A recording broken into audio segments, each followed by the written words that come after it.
Hello knitters, thank you for joining me today. This is Jessica, the Lefty Knitter. We're going to look at how to do magic loop today. The way I do magic loop is different than any other tutorial that I've seen, so I wanted to share this with you today. You're going to need, I have 48 stitches cast on my needle. I'm using a 30-inch circular needle. You're going to need at least a 24-inch circular for this. Anything shorter and it's just too cumbersome and sometimes just impossible. You'll also need a beginning of round marker. And as you see, I've cast on my 48 stitches. The way I join in the round is I do a jogless join. Which means I need one additional stitch in order to do. So I'm going to go ahead and cast on one additional stitch. So now I have 49. The first thing we're going to do before we join is we are going to take our stitches and put them completely on the cord. So now we have them resting on the cord, and I'm going to show you, this is about where most people split, so that they have half and half. But what I find is when you do this split, half and half, it creates a lot of stress on the cast on, and then it warps your cast on. I don't like that. And then it can also be where you join, you know, how you have that really long strand in between your two stitches at the join, and your knitting never recovers from that. So what we're going to do instead, so I'm going to lay this out so you can see it. Make sure that we don't twist our cast on, right? Because twisted cast ons, when it's not intentional, it's a sad day a few rows later. So I'm going to choose about the first quarter, and then I'm going to leave about half of the total amount of stitches on the cord, and then we're going to use the last quarter, or maybe this is a third, 2/3, excuse me, 1/3, 1/3, and 1/3. I really like to do about a quarter, put on one of my needles, a quarter put on the other needle, and about half of the total stitches left on the cord. This triangulates, and when you join, there's a lot less stress, and then you don't have that gap between the stitches that never recovers.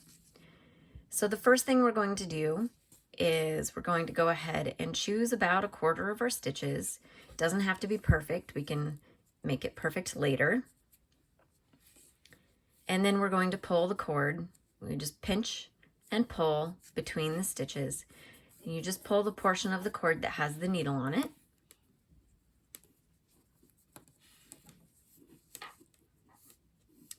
And see how the cord crosses over the needle? That's actually how I prefer it, because it puts very little stress, if any stress, on the cast on. And you want to have it on the needle, just not too close to the tip right now. So that's about a quarter, and then we have 3/4 left. So on the other side, we're going to split the stitches about, you know, with a 1/4 inch that's going to go on our second needle. We're going to pinch and pull, and just pull the part where you're moving just the needle. If you pull the cord, it's not a big deal. And then we're going to make sure it crosses over as it did before, so that there's no stress on the cast on, or if any, very little stress. Make sure that your stitches, you know, the cast on is all toward the inside so that you're not twisting your cast on. And just for the ease of my work, I'm going to just rotate this.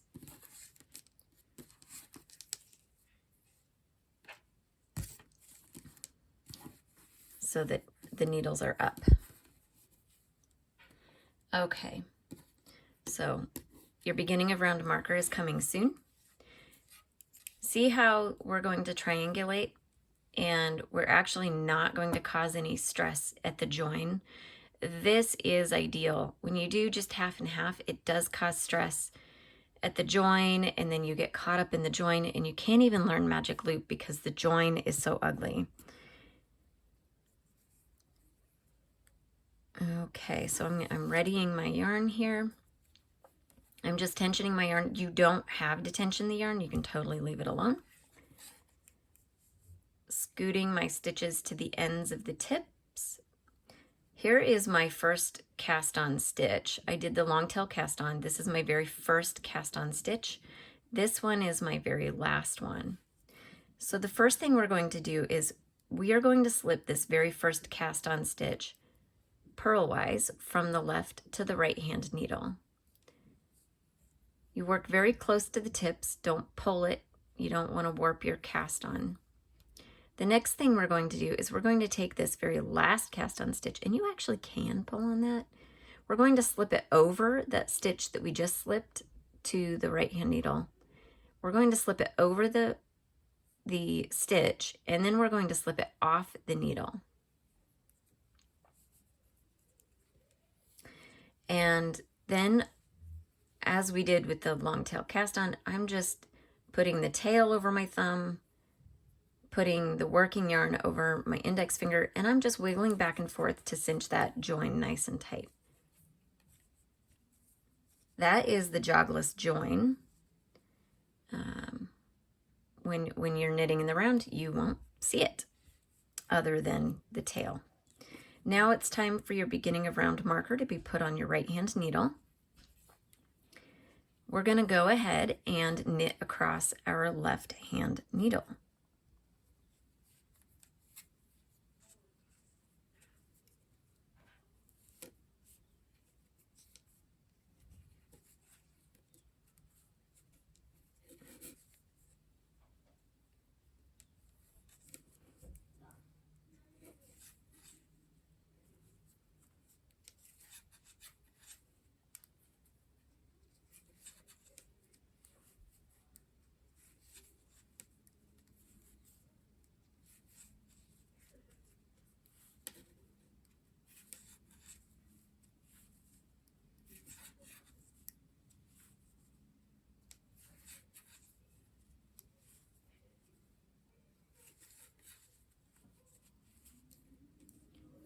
Okay, so I have come to the end of my left hand needle.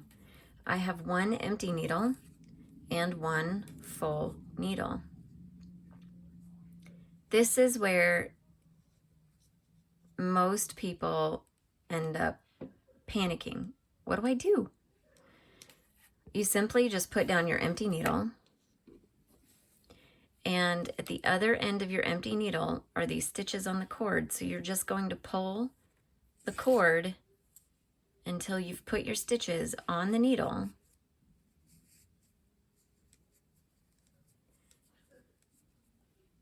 Pull your top needle that is full out so that those stitches are just on the cord.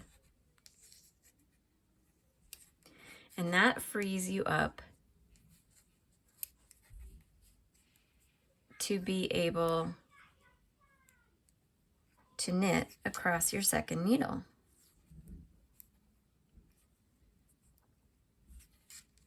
Now, as you can see, you actually do have about half of the stitches on one needle, half of the stitches on the cord, and they are distributed fairly evenly.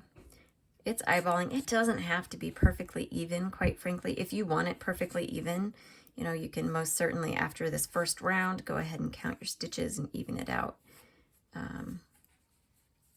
as you go.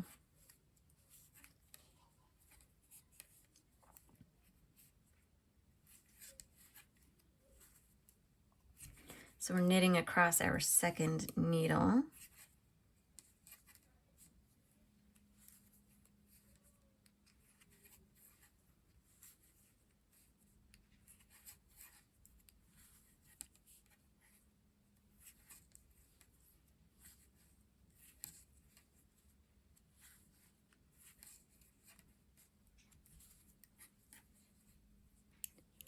And see how I have it when it triangulates? I usually, when it gets to this point, I like to stick my thumbs through here. It's just easier to work around the cords. They aren't flapping all over the place. They aren't in the way. It's just really nice to have that control.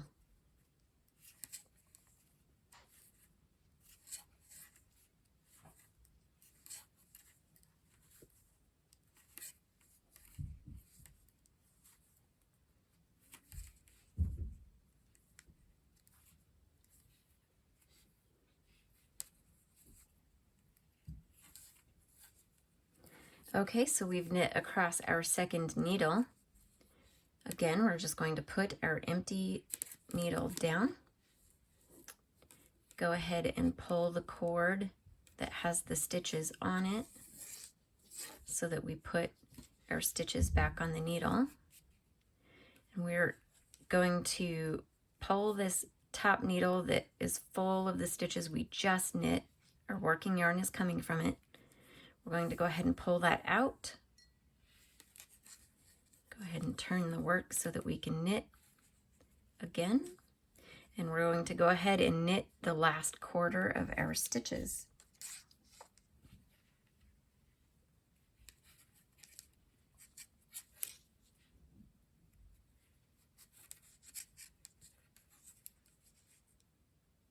And sometimes, you know, when you do this, you want to cinch this first stitch extra tight if you need to cinch that cord next to your needle so that there's not a gap between the stitches.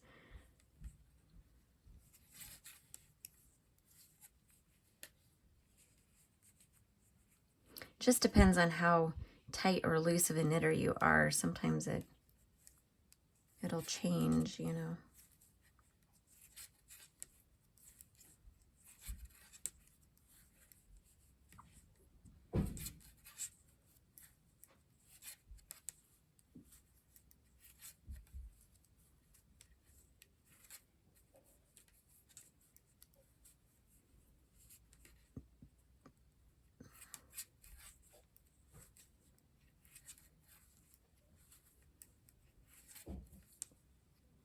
Okay, so I've come to the end of my round. Just go ahead and slip that stitch marker over as you would before, and just continue knitting. If you want to knit a couple stitches past the stitch marker and then re-cinch your join there, you know, to make it look nicer, you can do that. I find if you cinch it at the very beginning, as long as you don't stretch it back out, it'll be fine. So, all right, that is how to join in the round and knit magic loop. I hope this is a helpful video for you. I hope that with this, you have success and not an ugly stretch between stitches with the join. Go ahead and let me know. You can email me with any questions. If you've taken my class, you have my email address. Otherwise, leave me a comment below and let me know if this has been helpful to you or not. Happy knitting!